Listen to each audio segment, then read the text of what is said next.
So we're going to turn now to Group 1. This is on the meaning and interpretation of the Charter articles. Can I call Amendment 1 in the name of Andy Whiteman, grouped with Amendments 2, 3, 4 and 5? And I would remind members that if Amendment 2 is agreed to, I cannot call Amendment 3 as it will be preempted. Andy Whiteman to move Amendment 1 and speak to all the amendments. Thank you very much, Presiding Officer. I move Amendment 1, and I should say in advance I'm going to take just a little time over speaking on this group, because although these amendments are somewhat relatively minor in certain ways, they do actually embody some fairly important principles about how Parliament operates. The purpose of this bill is to incorporate the main provisions of an international treaty into Scots law, and it does that by creating as direct a link as possible between the law in Scotland, including the duties of ministers and the rights of those who may wish to challenge their actions and decisions, and the text of the Charter itself.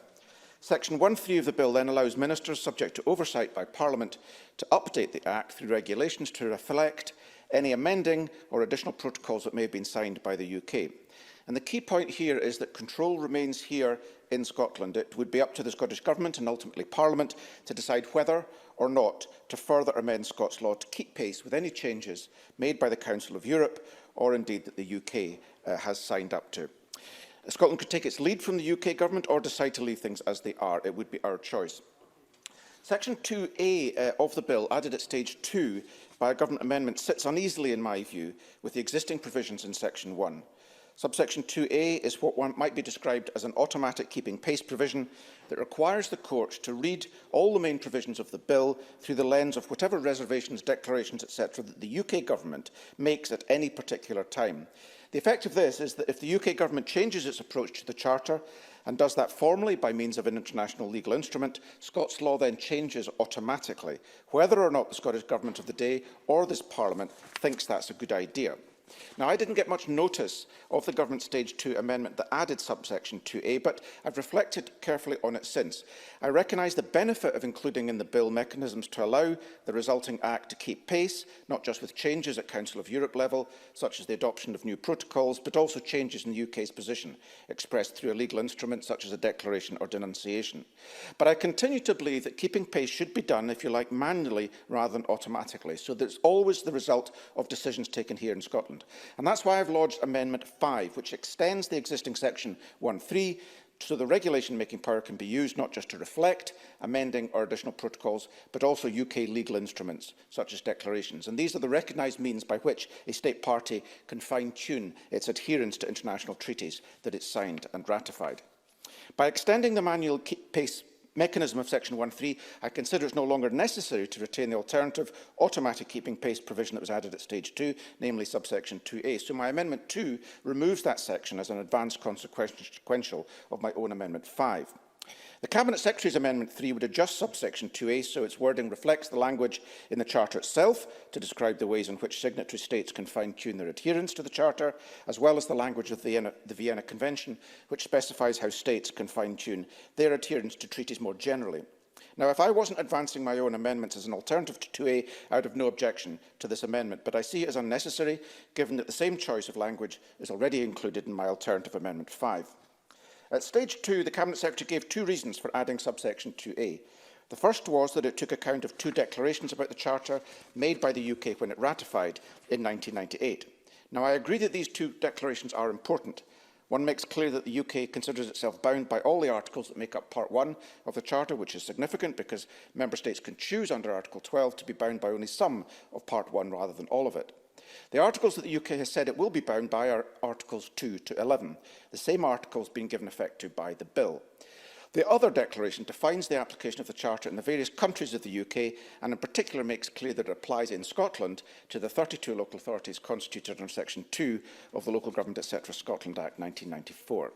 Now, I agree there is a case for taking account in the bill of those two UK declarations, so I've proposed writing them into the definition of the Charter article itself, which is what Amendment 1 does. The Cabinet Secretary's second reason for adding subsection 2A was to avoid a risk of the bill being challenged, either under Section 35 of the Scotland Act or on grounds of legislative competence. I do not agree with the Scottish Government's assessment of these risks. No Scottish Parliament bill has ever been challenged under Section 35 of the Scotland Act, which is a power given to the Secretary of State to block a bill from royal assent. and I've seen no indication that the UK Government is contemplating using that power in this instance, or even that the UK Government has expressed any concerns about the compatibility of the bill with international obligations or the interests of defence or national security. I've reviewed subsection 2A very thoroughly, along with those who have assisted me on the bill, and do not consider that it's needed from a legislative competence perspective. I'd also note that the provisions of the bill were assessed by you, Presiding Officer, as within the Parliament's legislative competence when it was introduced. So, Presiding Officer, even if there is a theoretical risk of challenge to the bill, I think that risk is better managed through the manual keeping pace provisions that I'm proposing, rather than through the sort of automatic mechanism that the Government prefers. That would still enable any necessary adjustments to the legislation to be made should the need arise, while, as I've explained, keeping the decision-making here in Scotland where it should be. To conclude, having said all of that, however, I am conscious, following discussions that I've had with the Government in recent days, that they take a different view. This is a view that I fully expect the Cabinet Secretary will set out shortly, and so I will listen very carefully to what she has to say and decide whether to press my amendments or not. Thank you, Presiding Officer. Thank you very much, Mr Whiteman. And can I call the Cabinet Secretary to speak to Amendment 3 and the other amendments in this group? Cabinet Secretary Aileen Camp. Thank you, Presiding Officer. Amendment 3 in my name is a necessary amendment to clarify the effect of Section 1.2a. Amendment 3 extends Section 1.2a so as to require the Charter articles to be read subject not only to any reservations, objections and interpretive declarations, but subject also to undertakings, notifications or denunciations by the UK as may be in force. And I'm afraid the Government cannot support Amendments 1, 2, 4 and 5 from Andy Whiteman. I do have and have already said to Mr Whiteman, particularly in that last point he raised about wanting Scotland to be able to take decisions that impact on Scotland. But we do have a lot of sympathy for the policy intention behind the amendments, but unfortunately there are issues that prevent the Government from agreeing with the amendments. So for this bill to be accurately described as an incorporation bill, it requires to mirror the UK's international obligations in relation to the Charter. And that includes any declarations, reservations, undertakings, denunciations, interpretive declarations and the like made by the UK under the articles of the Charter and under general international law, both now and in the future. The effect of Mr Whiteman's amendments essentially provide for a manual mechanism, as he said, for keeping pace with any changes made to the UK's international obligations, rather than the automatic mechanism as provided for under the current Section 1.2a. In order to remain aligned with the Charter as it applies to the UK in international law, it would be necessary to operate this manual mechanism every time the UK makes a declaration or any other change. Scottish ministers are committed to upholding international law and could not deliberately decline to reflect the accurate international legal position in a bill such as this one. Mr Whiteman's amendments would also mean that there is still a potential disconnect between the Charter as incorporated by the bill and the Charter as it exists. Cabinet Secretary, I'm very sorry to do this, but I'm afraid we have lost the virtual chamber. It's not your doing at all, it's a technical fault. It happened to us recently, but because half the chamber can no longer hear what's happening, I'm going to have to suspend proceedings for a few moments till we work out what's happening. So Parliament is suspended for a few moments.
Thank you, colleagues. We are now back in session. The broadcasting is back. Apologies for the technical problem we had there.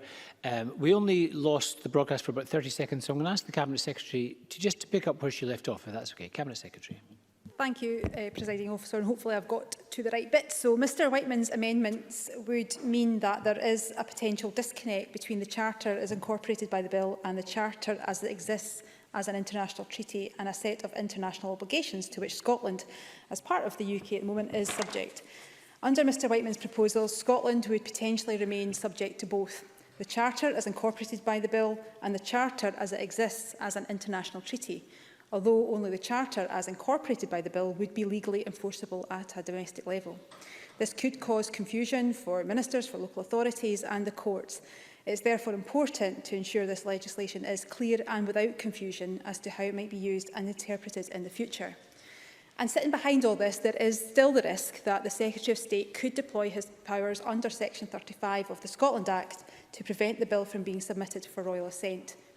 Section 128, as amended by Amendment 3, is also consistent with the position adopted by the UNCRC bill and other pieces of legislation. I am aware that Andy Whiteman does not fully agree with our assessment of this position, but I wish to reassure him, such was our sympathy with his amendments, that we have fully explored the possibilities but cannot see a way to support his amendments that don't come without legal risk, and that legal risk is there. As such, I would ask that the Chamber supports my Amendment 3 and does not support Amendments 1, 2, 4 and 5 as put forward by Andy Whiteman. Thank you very much, Cabinet Secretary. And there's no other colleagues wish to speak, so could I call on Andy Whiteman to wind up and conclude in this group? Thanks very much, Presiding Officer. Those were helpful comments from the Cabinet Secretary. At the heart of what we have to deal with here is an issue that has arisen as a consequence of the two bills that are before Parliament, the one that was enacted last week, the UN Convention on the Rights of the Child Bill, and my bill, which I think are the first two bills in this Parliament that incorporate international treaties. And really the question is, for example, in my bill, if Scotland wishes to be bound by the Charter as it currently exists and as currently ratified by the UK, even if the UK decides, for example, in 5 years' time to renounce Articles 5, 6 and 7. The policy intention of my bill is that Scotland will still be bound by those. They still will be a part of Scots law and they will be justiciable. And that same argument applies to the UNCRC bill, and that same argument would apply to any other bill that seeks to incorporate international instruments. So what we have here is an issue, I call it a devolution issue, even though I think that is actually a technical term, whereby there is risk inherent if the Scottish Parliament decides to incorporate treaties and not have an automatic keeping pace power. Now, I don't think that's a good situation to be in, but I do accept the Cabinet Secretary's assessment of the risk, even though I do formally take a different view. And I do think this needs to be looked at, perhaps clarified, and if necessary, the arrangements, the devolution arrangements modified to better enable this Parliament to decide which international treaties and parts of treaties it wishes to be bound by. So with all that, Presiding Officer, I am seeking to withdraw Amendment 1. Thank you very much, Mr Whiteman. So Mr Whiteman does not wish to press and wishes to withdraw Amendment 1. Are we agreed? Agreed. We are agreed. And can I assume Mr Whiteman does not wish to move Amendment 2? Not moved. Not moved. Can I call Amendment 3 in the name of the Cabinet Secretary to move? Moved. That is moved. The question is that Amendment 3 be agreed to. Are we all agreed? Yes. It is agreed.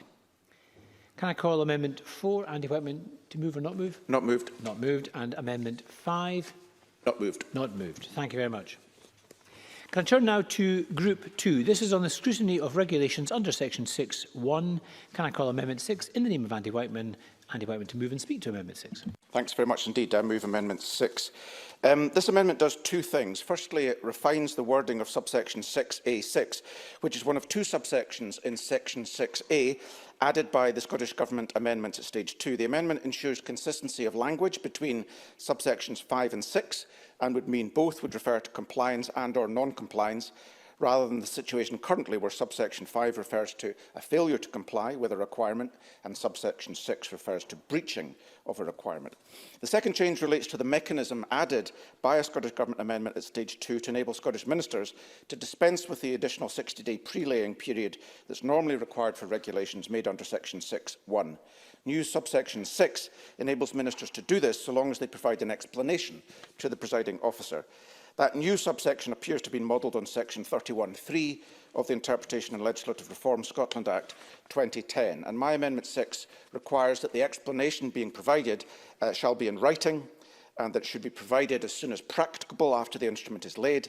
In doing so, it replicates the very next subsection in the 2010 Act, section 31(4), and I believe is a worthwhile addition to the mechanism that was added by the Government at stage 2. Thank you.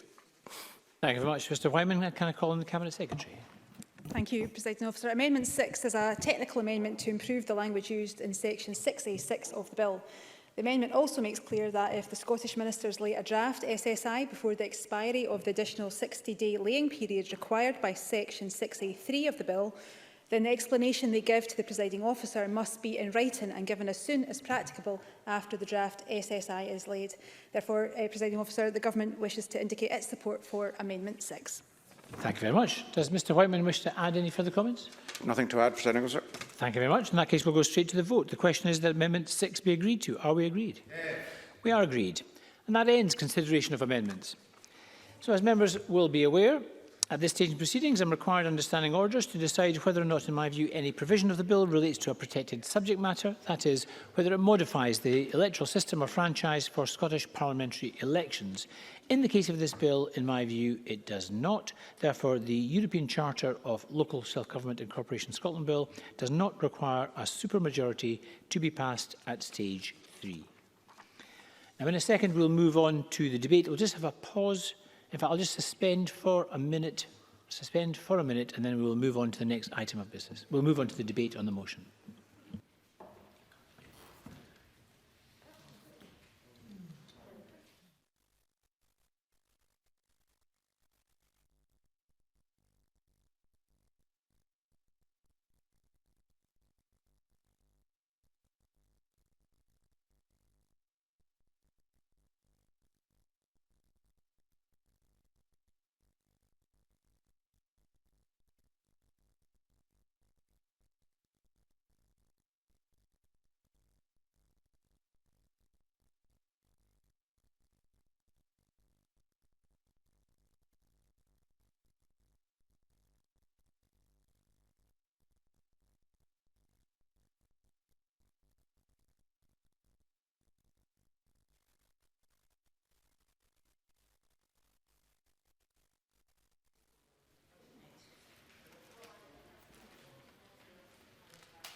Thank you. The next item of business is a debate on motion 24238 in the name of Andy Whiteman on the European Charter of Local Self-Government Incorporation Scotland Bill at stage 3.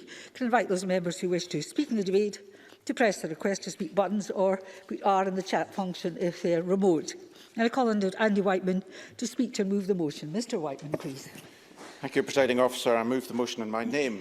I'm delighted to be opening this Stage 3 debate on the European Charter of Local Self-Government Incorporation Scotland Bill. And I want first of all to thank all those who have contributed to the legislative process, including those who provided evidence on my draft proposal back in 2018, those who gave evidence at Stage 1, the Local Government and Communities Committee for its scrutiny of the bill, the clerks and staff of the Non-Governmental Bills Unit, who provided a highly professional, impartial and very supportive role throughout this process. I'd also like to thank Christine O'Neill, QC, who expertly drafted the bill. And I want also to thank the Cabinet Secretary for her enthusiastic and constructive engagement over the legislative process. We've had our honest disagreements over aspects of the bill, but by working together we've improved and clarified aspects of a bill that does deal with some tricky legal issues. This is, of course, one of two bills that incorporate international treaties into domestic law, the other being the UNCRC bill passed last week. So I know the Government comes to this with some experience, and I'd like to also thank the Government for introducing the UNCRC bill, which of course I enthusiastically voted for, but also helped to map out some of the complexities that were present in the drafting of my own bill. The fundamental purpose of this bill is to strengthen the standing of local government in the democratic governance of Scotland. And it achieves this by incorporating the substantive articles of the European Charter of Local Self-Government into Scots law. The Charter thus becomes justiciable in the Scottish courts, and any alleged violation of the Charter by ministers can be challenged, and, if any challenge is upheld, a declaration of incompatibility can be made by the Court of Session. The Charter itself is an international treaty of the Council of Europe. It was opened for signature on the 15th of October 1985, and its articles set out in international law a range of basic freedoms for local government across the 47 member states of the Council of Europe. The treaty was signed by the newly elected Labour government in 1997, but critically, of course, it has no force in domestic law until it's incorporated, which is what the bill does. Scotland, in fact, is one of the very few countries that has not incorporated the Charter, and if this bill is passed this evening, I look forward to England and Wales following Scotland's example. And of course, incorporation of the Charter also fulfills a long-standing call from the Convention of Scottish Local Authorities and Civic Scotland. COSLA worked in the Council of Europe's Congress of Local and Regional Authorities to develop the Charter in the 1980s and has been calling ever since for its adoption and incorporation. Civic Scotland highlighted the importance of the Charter in the report of the Scottish Constitutional Convention in 1998 that set the parameters for the Scottish Parliament. It was clear that the principles contained in the Charter should be, in their words, embodied, in particular that Council should have a power of general competence. That's something guaranteed by Article 4.2 of the Charter, but as yet unimplemented.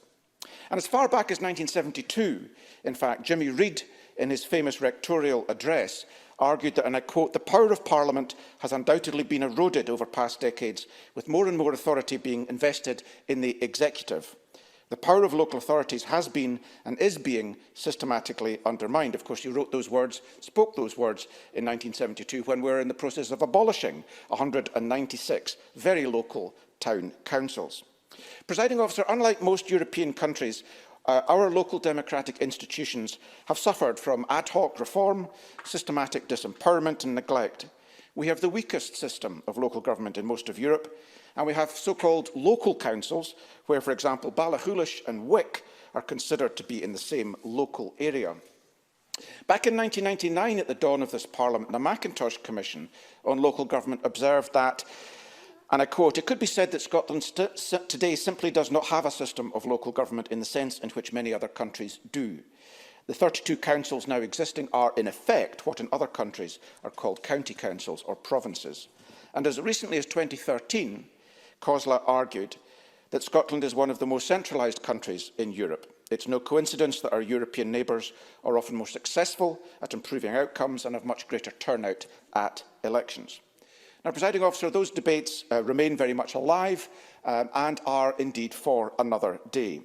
But this bill, I hope, is an opportunity to reset the important relationship between central and local government, to provide the local state with fundamental guarantees as to the scope of its powers and the opportunity for redress when national government overreaches into the affairs of the local. It was often observed during stage one that of and in itself, this bill delivers modest practical change. And that's correct. I'm afraid to say that the voters of Scotland will struggle to relate to this bill, may not even notice its passing on today of all days. But like incorporation of human rights, what the bill does is to embed a set of new rules governing the relationship with the state, violation of which can lead to sanctions. It's thus an enabler and a promoter of a new awareness, a new culture and a new respect for the freedoms and powers of local government. Not only do I hope that it will encourage a culture shift, but that it will, in future, curtail the potential excessive interference in the affairs of local government that has happened from time to time over the decades, from rate capping to council tax freezes. On which controversial point, Presiding Officer, I shall close my opening remarks. Thank you. Thank you very much, Mr Whiteman. I call on Aileen Campbell to open to the Scottish Government. Cabinet Secretary, please. Thank you, Presiding Officer. And it's a great privilege to speak on behalf of the Government in this debate. These are the concluding moments of what I hope will see us vote to pass this important bill later this evening. And it will be the last piece of legislation that I'm directly involved with as Cabinet Secretary for Communities and Local Government and MSP in this chamber. It is a privilege to be elected to this Parliament. We are entrusted to make life better for the people and communities we are here to represent. And I know this bill will make significant and positive improvements for governance in Scotland because it sends a strong signal of the value that we place on local government. Incorporating the European Charter of Local Self-Government into Scots law has been of prime importance to COSLA and has been a long-held objective of theirs. And tonight we have the opportunity to help realise that ambition. Getting us to this stage has been the member in charge of this bill, and I want to commend Andy Mightman for his tenacity for pursuing the bill and his long-held passion for local government. At stage one, I highlighted that there were some issues around the drafting which some technical amendments would help to improve, and I committed to engaging positively with Andy Whiteman and his team to discuss what this might involve. And I believe we have accomplished that, and the collaborative approach to amendments has delivered what I hope is the best and most effective piece of legislation possible. So again, I thank Andy Whiteman and his team for working so closely with me and my officials to make sure this is a day where I hope Parliament will unanimously pass this legislation. I also want to thank the Local Government and Communities Committee convener and members for their work in scrutinising this legislation and in getting us to this stage. I'd also like to thank the clerks of the committee and parliamentary staff who have also helped steer this bill during a pandemic. And of course, I'd like to extend my thanks and appreciation to my own bill team and my private office staff who have worked tirelessly and so incredibly hard throughout this process on some very technical issues and amendments. They are an absolutely brilliant team and they deserve the praise that I'm giving them in helping keeping me right on this legislation. So while this bill is of obvious domestic importance, internationally it will also align the standing of local government in Scotland with that of many other countries by securing a strong legal foundation for local government's right to self-government. The bill we vote on today places a duty on Scottish ministers to act compatibly with the Charter articles, as well as placing a duty on ministers to promote local self-government, and that is how it should be. When I was appointed as the Cabinet Secretary for Local Government almost 3 years ago, I never had any doubt about the importance of subsidiarity and the importance of local government, and have sought to ensure that our relationship is as strong as it could be. And that's because when that relationship is right, it is the people of Scotland that stand to gain the most.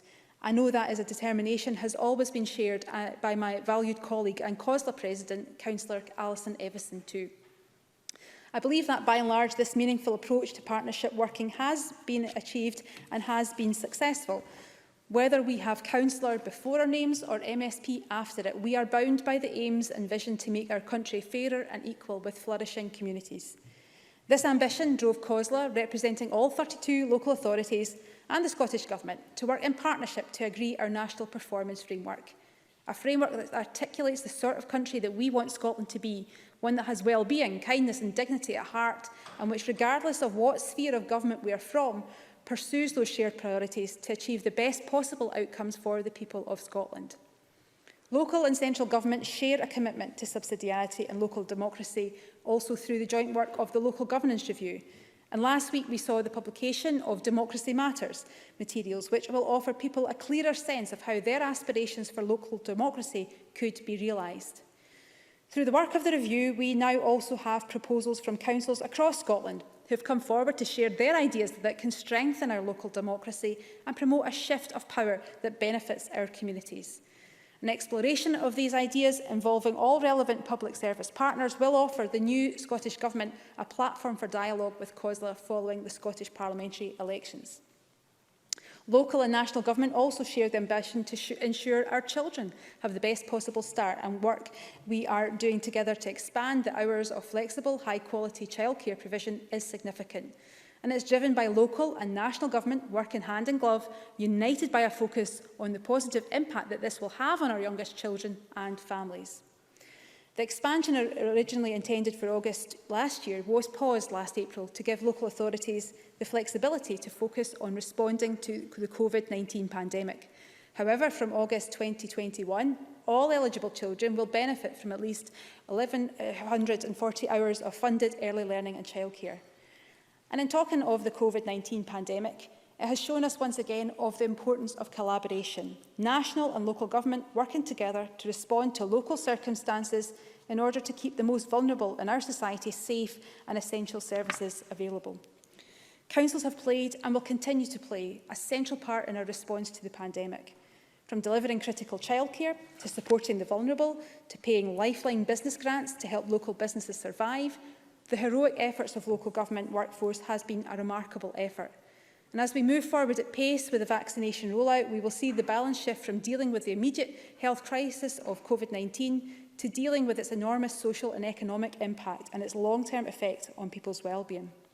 This journey of recovery and adaptation will be a central purpose for local government over the coming years. And in that respect, local government, and Alison Evanston in particular, has played a key part in the Social Renewal Board, whose report set out actions to help guide that recovery.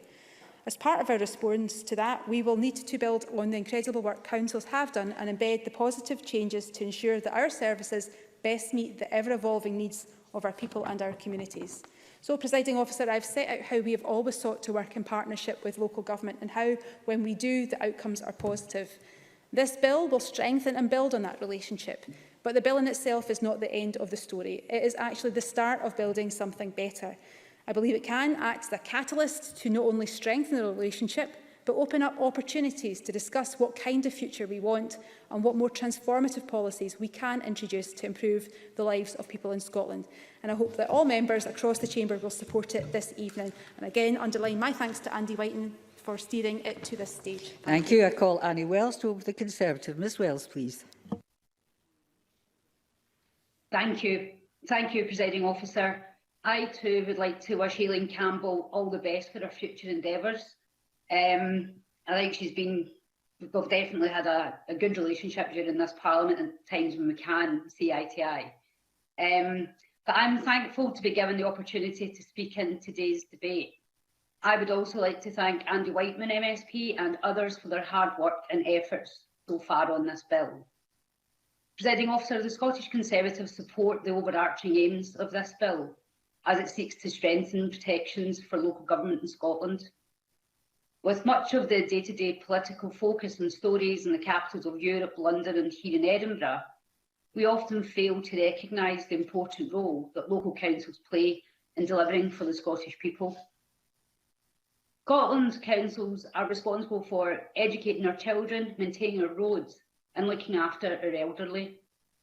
They are an essential part of government and as such deserve to be emboldened and safeguarded against excessive power coming from Edinburgh. Presiding Officer, Part 1 of the European Charter of Local Government is clear in that public responsibilities should be carried out by the authorities closest to its citizens. I wholeheartedly agree with the spirit of the Charter in this respect, and I also agree with Andy Whiteman's assessment that power in Scotland has become far too centralised. The Scottish Conservatives have always said as a party that devolution of power from London to Edinburgh should not stop at Holyrood. Power and decision-making should continue to flow downwards to Scotland's councils, not to be consistently centralised in Holyrood and Bute House, as has happened during the past 14 years. Take planning applications, whereby hundreds of local planning decisions made by Scottish councils are overturned by Scottish ministers each year, riding roughshod in many cases over community objections. In 2019, for example, 4 in 10 planning development decisions appealed to SNP ministers had their original decision from local council overturned. This power grab is clearly at odds with the spirit of the Articles of the Charter, which at their heart are designed to promote local democracy, independence and accountability. It is in this fashion that the Scottish Conservatives have proposed a new law to prevent Scottish ministers overturning council decisions on planning applications, to force governments in Edinburgh to fully respect their independence in this respect. Why? Because Scotland's councils, not government ministers in Edinburgh, know the needs and priorities of their residents best and what projects will bring benefits to their communities. Across Scotland, our communities have a diverse range of needs. Many of the issues faced by Arcadians are often completely different to those faced by Glaswegians on a daily basis. Therefore, it is right that as many decisions as possible are taken by the people most likely to be directly affected by them. Presiding Officer, today marks 1 year on from our first national lockdown. It presents a unique opportunity to, most importantly, mark a day of reflection for those who have tragically lost their lives to this virus. It also gives us a chance to reflect on how lockdown restrictions have had an unprecedented and profound effect on our society and our economy. As we aim to rebuild Scotland from this pandemic, which has turned our way of living upside down, I am of the firm belief that local government should play a key role in rebuilding our communities. Scotland's councils will be at the forefront of addressing the many challenges and grasping the opportunities which will arise in communities across the country as we look to emerge stronger from the pandemic. To be clear, to play this leading role, councils must be equipped with the appropriate financial resources, as well as being given the tools and freedom to deliver for Scotland's communities. Therefore, although we on these benches offer our broad support for this bill, it is clear that there are other positive and practical measures this Parliament can take to embolden Scotland's councils further. The Scottish Conservatives already pledged that we would enshrine a new fair funding deal into law. It is well known, with organisations such as COSLA highlighting serious concerns, that Scotland's councils have been cash-strapped for years, with the pandemic compounding the problem. Our proposed financial framework for local government in Scotland would mean councils automatically receive a set percentage of the Scottish Government budget each year. This would give Scotland's local authorities a much-sought guarantee that not only will they be financially independent, but they will also be supported to the hilt to provide the best services for residents. Presiding Officer, in the spirit of the Charter articles, investing in local councils is at the heart of our vision to rebuild Scotland's communities from the pandemic. In closing, and to reiterate, we broadly support this bill for today's Stage 3 debate, as it will alleviate the standing and offer important figures to local government in Scotland.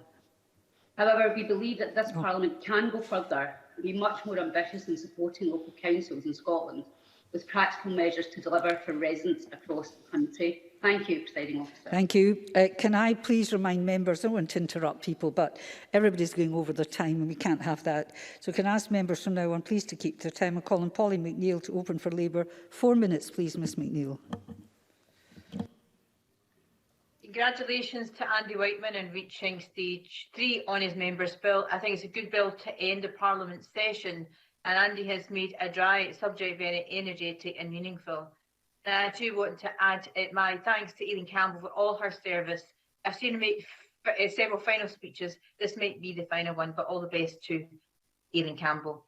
So the European Charter of Local Self-Government and Corporation Scotland Bill will incorporate the European Charter of Local Self-Government into Scots law, and the Charter sets out 10 principles to protect the power of local authorities to be politically and administratively and financially independent, and it was ratified by the UK Government in November 1997. The bill provides that the executive actions of Scottish ministers within the devolved competence and legislation that is within the legislative competence of the Scottish Parliament must be compatible with the Charter. It creates a basis on which action can be taken in the courts to challenge any such action by Scottish ministers or any such legislation that may not be compatible with the Charter, and it requires the courts to interpret such legislation as compatible with the Charter if it's possible to do so, and provides the courts with remedies in cases of incompatibility. So there are some really key elements to it. The bill is important because it places a duty on the Scottish Government to act compatibly with the Charter and to promote local self-government. If enacted, it should, and I hope, protect councils from centralisation and unfair cuts or central control over their finances. It is long overdue, in fact, as we see the damage done to local government authority finance over the last decade or so. It is an essential part of the process to respect the role of our local authorities as a layer of government. The Scottish Parliament must invest in this approach, because we can't have strong, sustainable and fair economic recovery without a well-resourced local government. It's central to supporting and growing local economies through direct and indirect job creation, local investment, regenerating areas and reducing inequality. We must trust local authorities to have more powers and trust them to spread the prosperity out to their communities and to reach local decisions. So if we continue to centralise funding decisions at every turn with continually increased ring-fencing funding, it will make local authorities nothing more than administrators of central government. And I don't think that's where any of us want to be. The local people will have that decision making closer to them too, and making decisions, whether there's agreement or disagreement. Local people can feel that they can better affect those changes with local authorities making those decisions. So going forward, local authorities need consistent and adequate funding so that they can pay for the vital community services that they provide. The chipping away of local government funding in recent times, and hence their ability to make strong decisions for their communities, is having a huge impact on the ground and attacks local democracy. As Andy Whiteman says, that is for another day, but we do need to combat it. Scottish Labour agrees that local government should have a fiscal framework to ensure their ability for long-term financial planning, and the detail of the framework should be determined through discussion with the Scottish Government and local authorities. And introducing this bill, Andy Whiteman has aimed to create parity of esteem between the Scottish Government and local government, ensuring that decisions that impact on local people are made locally. In conclusion, Presiding Officer, this is actually a really important bill. It's an important bill to see, if enacted in the next parliamentary term, that it does actually make, and I hope that it makes a huge difference to our local communities and our local authorities to make the right decisions at the right time for local people. We're happy to support. Thank you very much, Ms McNeill. I call Liam MacArthur to open the Liberal Democrats. 3 minutes, please, Mr MacArthur. Right, I've not got Mr MacArthur now, so if I can call on Patrick Harvey, please. Mr Harvey to open for the Green Party. 3 minutes. I've caught you unawares, Mr Harvey. If you could, are you able to make your... I hadn't requested. Presiding Officer, I had not requested to speak in this debate. I wasn't expecting to. Well, there we go. That's breaking news. Right, Mr Harvey, you're relieved of that then. So have I now got Mr MacArthur? Thank you, Deputy Presiding Officer. Well, are you supposed to be speaking? I certainly am. Oh, that's good. That's breaking good news. Right, off you go, Mr MacArthur. Thanks very much, Deputy Presiding Officer. Listen, can I start by wishing Aileen Campbell all the very best. She both came into Parliament in 2007 and she's been good company and an effective minister since then, and I wish her all the best.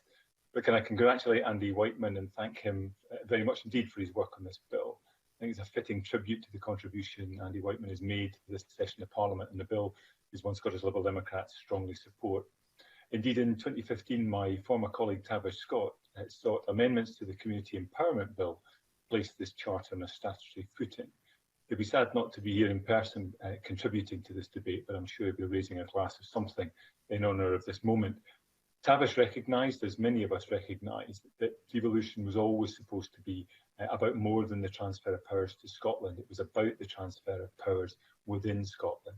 Two decades since the establishment of this Parliament, and that remains unfinished business. Indeed, if anything, despite all the fanfare about community empowerment and island acts, we have gone backwards in some respects.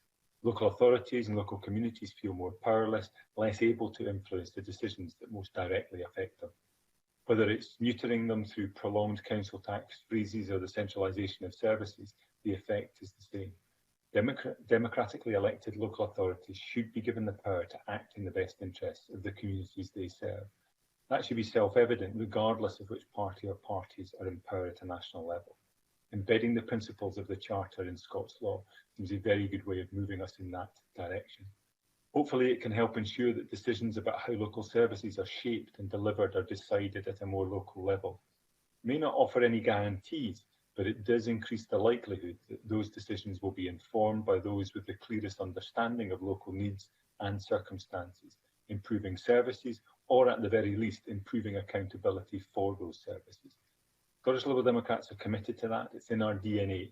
But as Andy Whiteman will testify, I'm sure, that is not a truth universally held.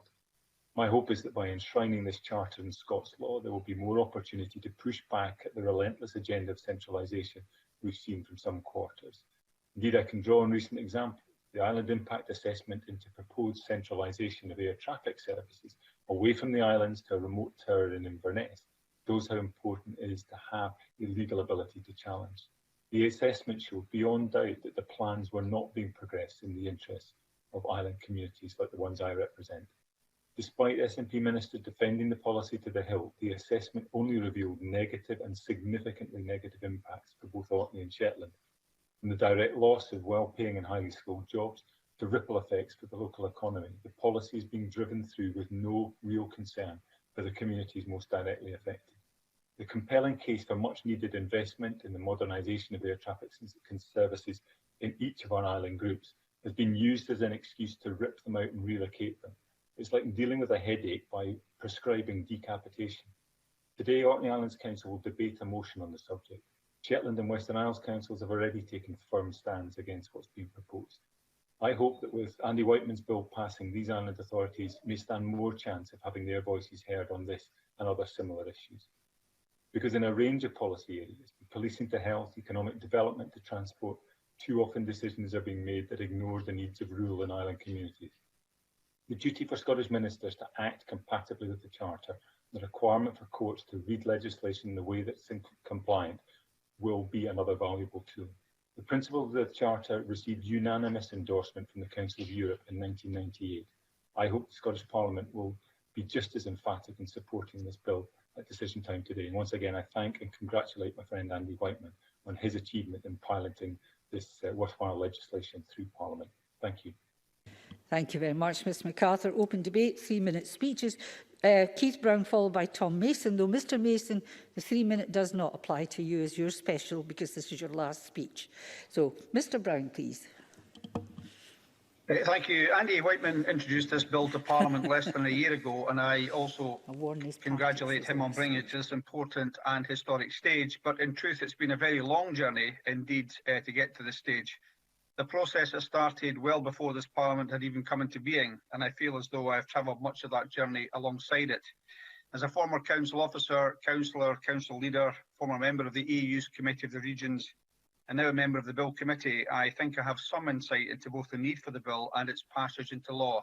I utterly disagree with the previous speakers on what they believe is a retrenchment towards centralisation since 2007.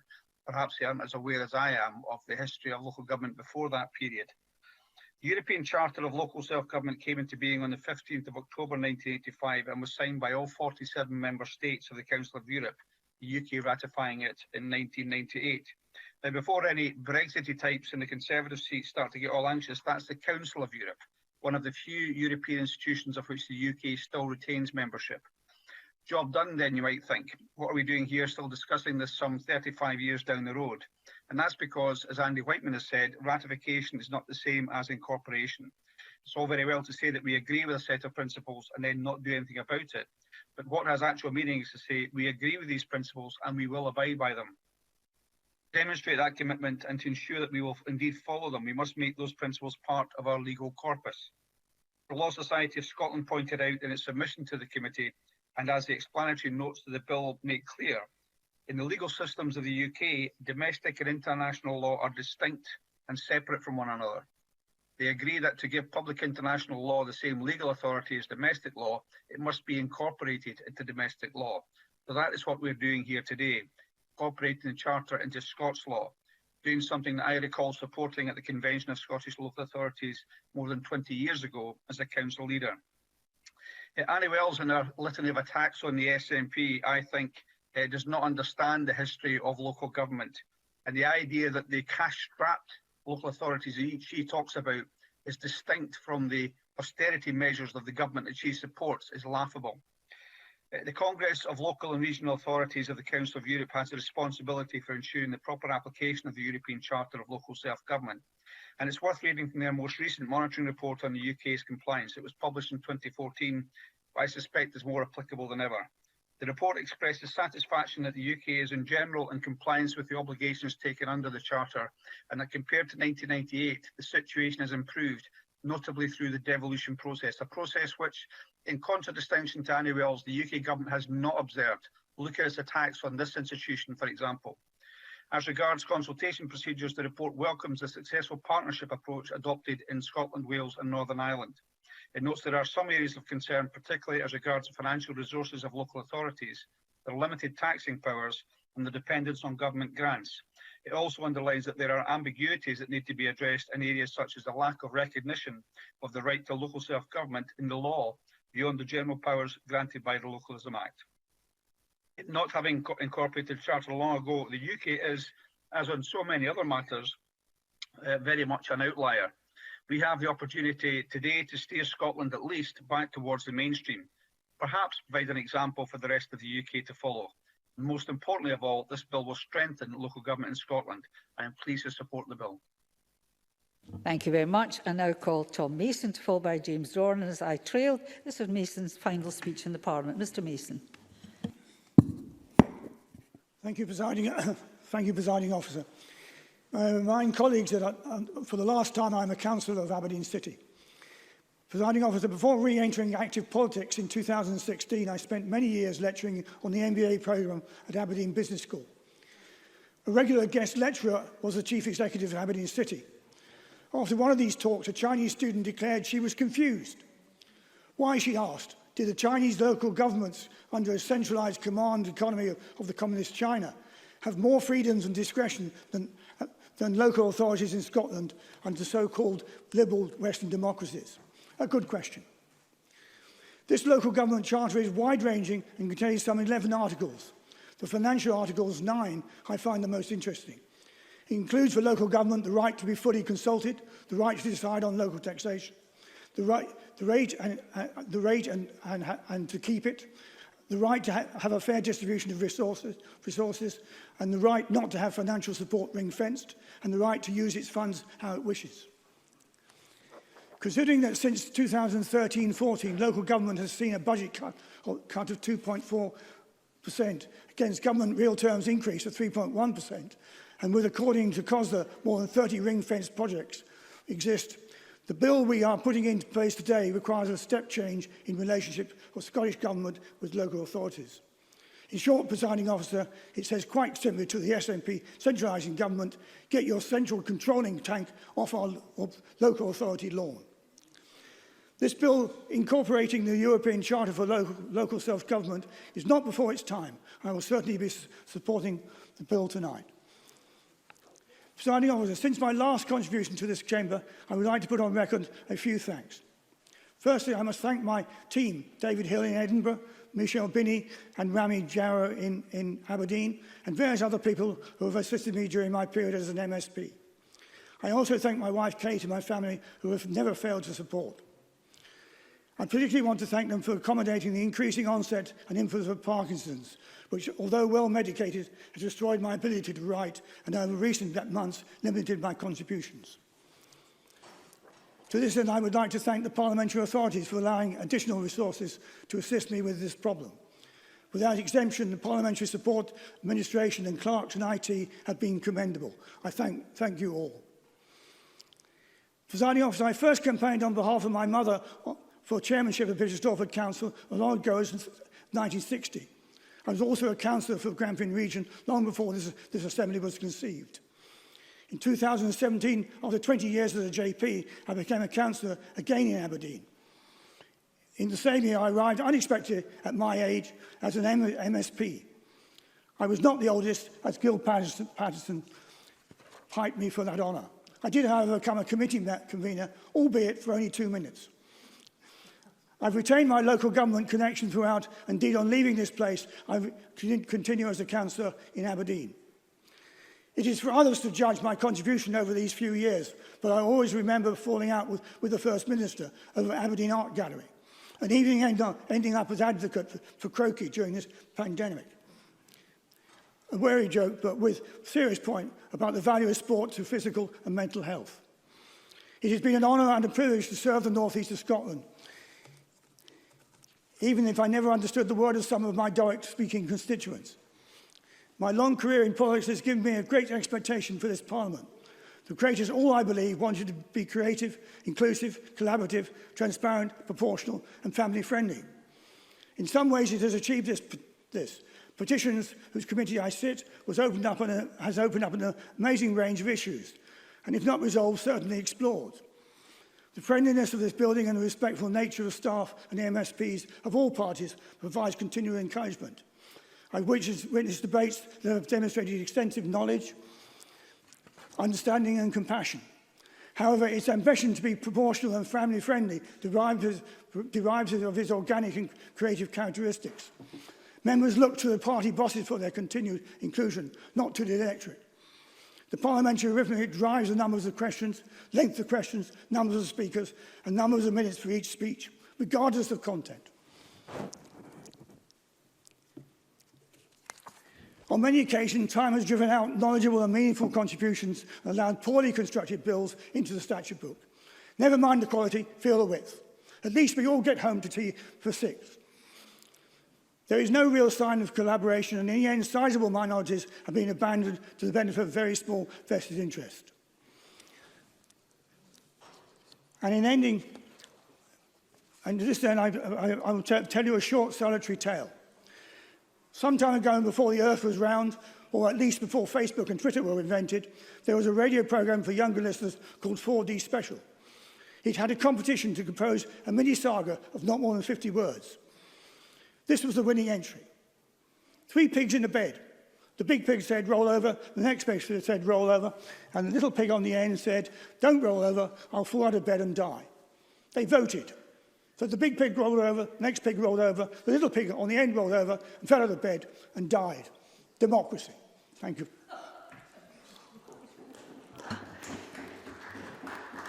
Don't know what to say about the 3 little pigs there, but there we are. I now call James Dornan, who will be the last speaker in the open debate. Mr Dornan, please. Thank you very much, Presiding Officer. I'd like to start off by wishing Bill all the best in the future and hoping that that 3 pig story was not something that he saw somewhere up in the north of Scotland. I also want to, before I start... Just a wee minute, Mr Dornan. Mr Dornan, can you get a wee bit closer to your microphone so we can hear your dulcet tones? I can't believe you'd want to miss them. Can you hear me all right? That's better, thank you. Thank you. Well, before I start, I did wish Bill all the best, and I'd like to do exactly the same for the Cabinet Secretary. Aileen Campbell and I go back to the good old days of the Glasgow Regional Association, and recent events have been nothing compared to what we had to put up with in those days, and that was just amongst a few of us. But she's been a great friend and colleague for a long time, and she's been an absolute pleasure to work with when she's been Cabinet Secretary and I've been convener of the Local Government Committee. So I'm delighted to speak on this today. As convener of the Local Government Committee, I wished our support at stage 1, and I'm pleased to see the Cabinet Secretary and the member, Andy Whiteman, working so collaboratively to iron out most of the mainly technical amendments required. At first, the Scottish Government adopted a neutral stance in the bill to allow an opportunity for due diligence and an analysis of its potential implications to be carried out by officials. And as convener, I welcomed their ongoing work and support through the legislative stages. There were, and probably still is, some slight concern about this charter being used to bring frivolous or politically motivated court cases against the government of the day. And we don't have to go too far back in time to see how that could possibly happen. But we were convinced by the witnesses that this has not been the case in other countries who have this existing charter and the safeguards in place to make that difficult to do. And also, the committee supported the bill for a number of reasons, including the fact that it brings Scotland in line with our European jurisdictions and that we back the principle of increased evolution of decision-making to local government. And I agree with my colleague Keith Brown that that has been the direction of travel since 2007 when we came into power. We agreed there's room for a levelling up in the relationship between Holyrood and the local government sector, though. And as we've seen through the pandemic, increased cooperation between national and local government has better supported people in our communities, and we want to ensure this continues. We often take it for granted, but local authorities deliver such a wide range of services that are part of our daily lives. The aim of this bill was therefore to strengthen local democracy by increasing the autonomy of local authorities and enshrining support for local government in the law. Presiding Officer, the Scottish Government, I know, is fully committed to subsidiarity and to empowering local authorities and communities themselves, which has been clear through policies like the Community Empowerment Act and participatory budgeting. Greater community engagement and participation leads to the delivery of better, more responsive services and better outcomes for communities. This bill will help increase the involvement of local people in shaping the communities in which they live, which can only be a positive thing. And in closing, Presiding Officer, I'd like to pay tribute to Andy Whiteman, committee members and their excellent clerks and Scottish Government for reaching the stage where we are at. Once passed and introduced, this legislation will bring Scotland into line with some of our European partners, and more importantly, help create the conditions for further, more ambitious changes to how Scotland is governed. Thank you. Thank you very much, Mr Dornan. I move to closing speeches, all 4 minutes. I call Alec Rowley to close for Labour. Please, Mr Rowley. Thank you very much, Presiding Officer. And I would close for Labour by firstly acknowledging and congratulating Andy Whiteman on bringing forward this private member's bill and getting it to this stage, and hopefully it will be passed today. And I would also acknowledge the role of the Cabinet Secretary and the Government in working with Mr Whiteman. This is 2 bills we have coming forward today where I know the 2 private members' bills where I know the Government has worked with the members to ensure that we get this legislation through. So very good. The bill is important because it places a duty on the Scottish Government to act compatibly with the Charter and to promote local self-government. If enacted, it should protect councils from centralisation and unfair cuts or central control over their finances. I listened to Keith Brown earlier, and I think he really needs to come out of denial. The fact is that since this Parliament was established, we've seen a centralisation under different political parties, and that's not right.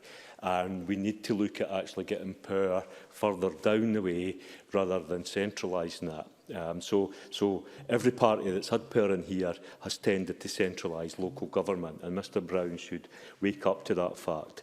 Scottish Labour is fully supportive of this bill. Power has been centralised in Edinburgh for far too long, and incorporation of the Charter will lead to a reinvigoration of the role of local government in Scottish public life. I also noticed the comments from Annie Wells, and the example she gave was again a poor example because she talked about planning and the centralisation of planning, but actually the Tories had the opportunity when we had the planning bill to give more power to the people, and they voted against that. So there's no point in coming along here today and pretending that they're suddenly interested in giving planning powers or giving communities a greater say in planning. There has been a creeping diluting of powers to local authorities over the last half-century. This means that decisions on services that affect people's daily lives, on things like housing, planning, economic development, education, caring for people, water and sewerage and environmental protection, are taken further and further away from locally elected people. Councils have become administrators of central government policy rather than drivers of local initiatives. And I certainly know from my experience of the years that I've been in local government and was lucky enough and proud enough to be elected as a local councillor, that's the area where you can make such a big difference if you have the resources and you engage with local communities. And that's true right across Scotland, Scotland's 32 local authorities. You can find good practice and best practice in every local authority. So if we want to tackle poverty, if we want to tackle some of the social ills in our community, we won't do that by simply bringing in policy here. We will do that by empowering local authorities to do their job, to be innovative, to encourage local officials within councils to be innovative, to look at the issues on the ground and to come up with local solutions to local problems. If we're serious about, as I say, tackling the big issues in communities across Scotland, then we can't do that just for this Parliament.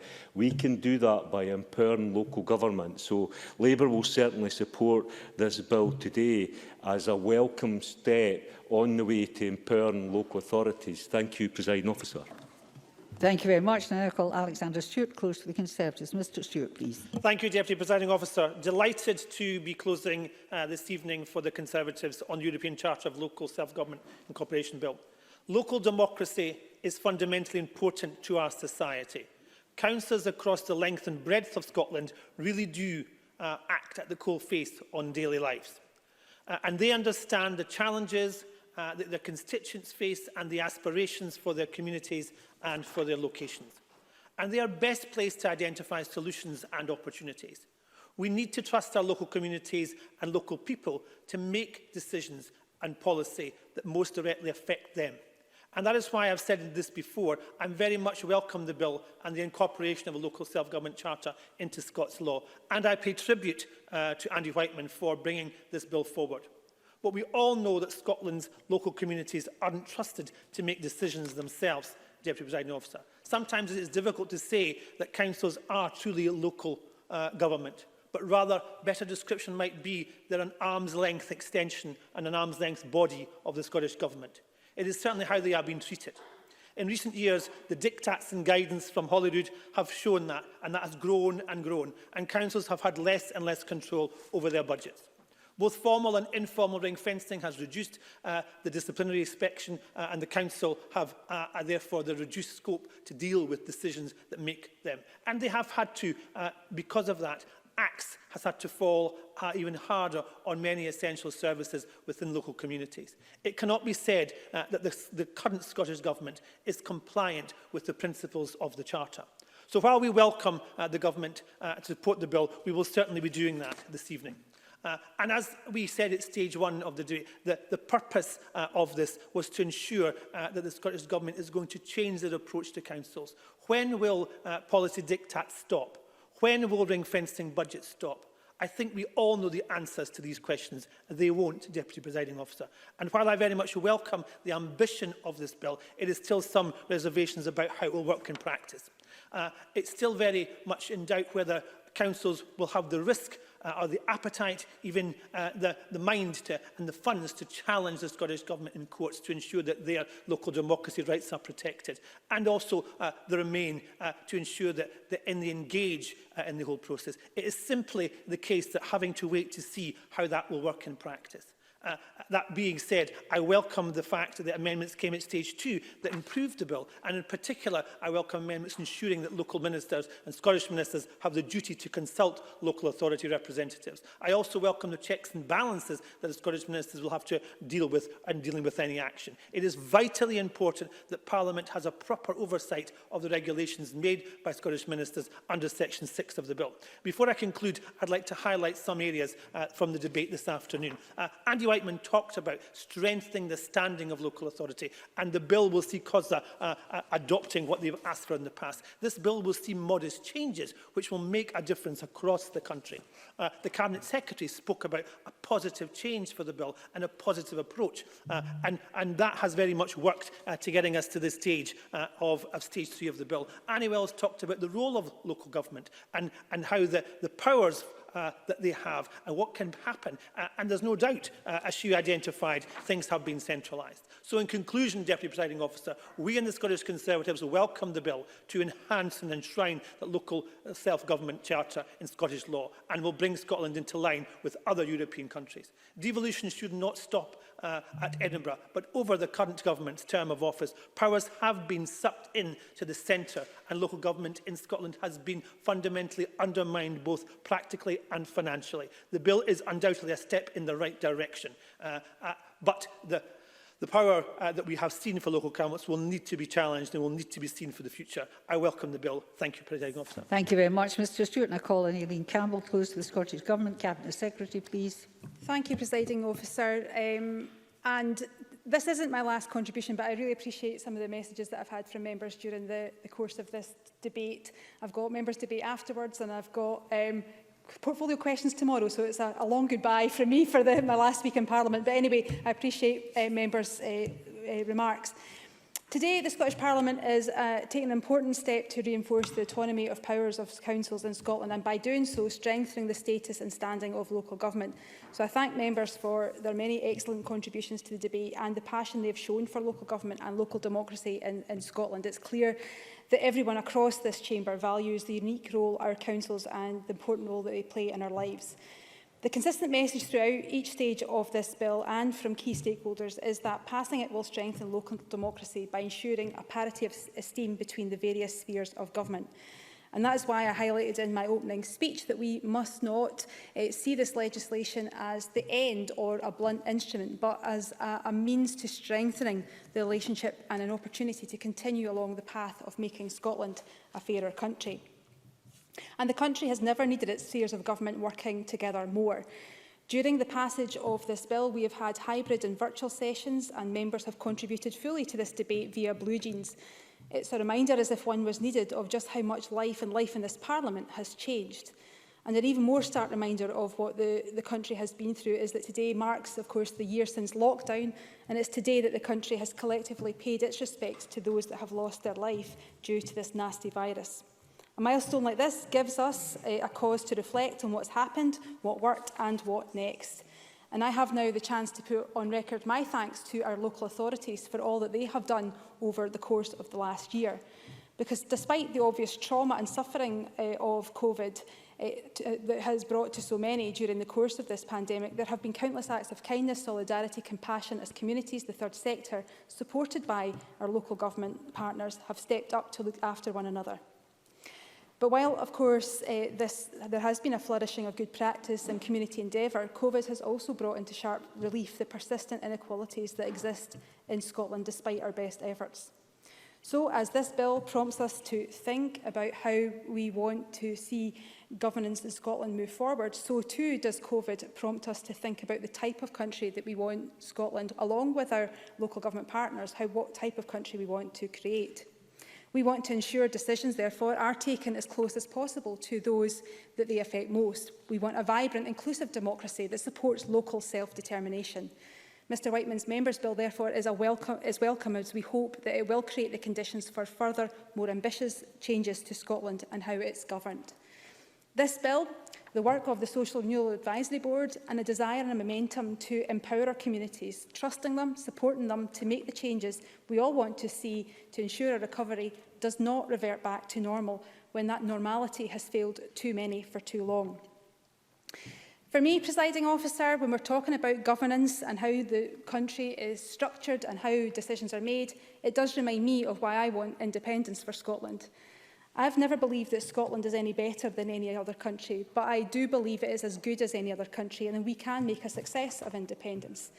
But that should never be about simply passing powers or bringing powers from Westminster to here.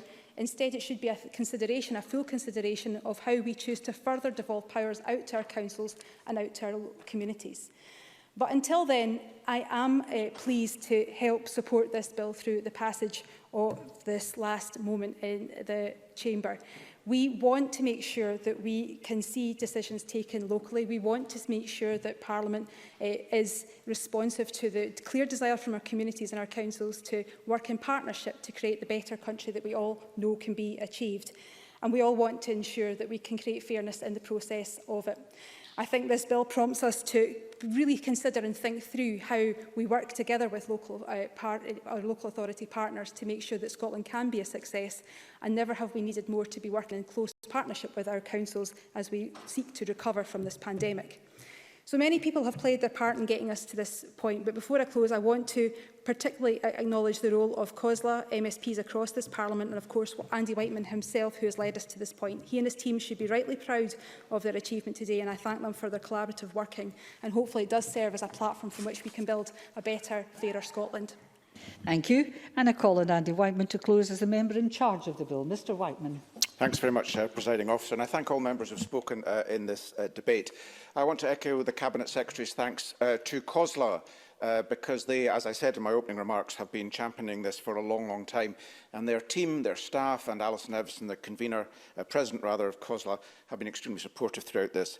I also want to thank my staff, Gillian, Kieran and Charlotte, for their keeping everything on the road. And with everything going on around us right now, I think it's quite refreshing to be in Parliament, engaged in serious debate about a bill that seeks to deliver for the people of Scotland. As I said in my opening remarks, I don't expect this bill to set the heather alight, but like much we do here, we are the architects of power relations, whether that be freedom of information, criminal justice reform, or the powers of local government. Because democratic institutions need constant attention. The rights and freedoms of the citizen need to be protected. Power must be distributed equitably and be exercised accountably. In one of my favourite quotes, Tony Benn asks those in positions of economic, social and political power 5 questions. He would famously ask, what power have you got? Where did you get it from? In whose interests do you use it? To whom are you accountable? And finally, and he said, anyone who cannot answer the last of these questions arguably doesn't live in a democratic system. How do we get rid of you? And so that's what we're doing today, albeit in a very modest way. We are strengthening our democracy. In particular, we're strengthening the institution of our system of government that lies closest to the people, although not close enough, so that it may serve them better, more effectively, and in response to the wishes of local communities, and not the political imperatives in Edinburgh. I want to thank members. Annie Wells described local councils as an important part of government, an essential part of government, and she highlighted correctly the role they've played in responding to the pandemic. Pauline McNeill mentioned financial resources, which are encompassed by Article 9 of the Charter, and the Faculty of Advocates and Professor Chris Hemsworth both had interesting things to say about that, and that may well be a key area of discussion and debate in the years ahead. Liam MacArthur spoke from Orkney, a local authority with a population of 22,000, demonstrating that we can do local government local. I welcome Keith Brown's long-standing commitment to local government and his involvement in European cooperation. And Tom Mason made an interesting comparison with communist China. I'm not sure if he was talking about the provinces, the autonomous regions, the municipalities, the special administrative regions, the prefectures, counties, townships or villages, but no doubt we'll find out, and I wish Tom well. And James Dornan spoke of the committee's work, and I want to thank them again, and particularly their bespoke consultation with the Faculty of Advocates, which added valuable legal perspectives to the bill. Presiding Officer, the bill delivers on a long-standing aspiration, as I said in my opening remarks, and I'm proud to have been the member in charge of it, and thank everyone for their support and encouragement. As I understand it, I think it is this year, the Council of Europe will be undertaking a monitoring mission to the United Kingdom, as it has done on occasions in the past, looking at compliance with the Charter. I very much look forward to engaging with that mission, if it's possible, and I look forward to the conclusions it reaches, including, I hope, welcoming the incorporation of the Charter. And I'd like to conclude my remarks, Presiding Officer, by wishing the Cabinet Secretary well as she concludes her term of office as a Minister and an MSP. Throughout this Parliament, she's displayed common sense, good humour, a straightforward and human approach to politics, and has shown, importantly, kindness and empathy to all who have dealt with her. Would that be the case with everyone here? But more on that another day. And, Presiding Officer, depending, of course, on the outcome of my own political project, I may or may not be back after the 6th of May. But if I am, I have another member's bill I want to deliver. Thank you, Presiding Officer. Yes, we have been warned, Mr Whiteman. Thank you very much. That concludes the debate, the European Charter of Local Self-Government Corporation Scotland Bill, and it's time to move on to the next item of business. There will be a short pause.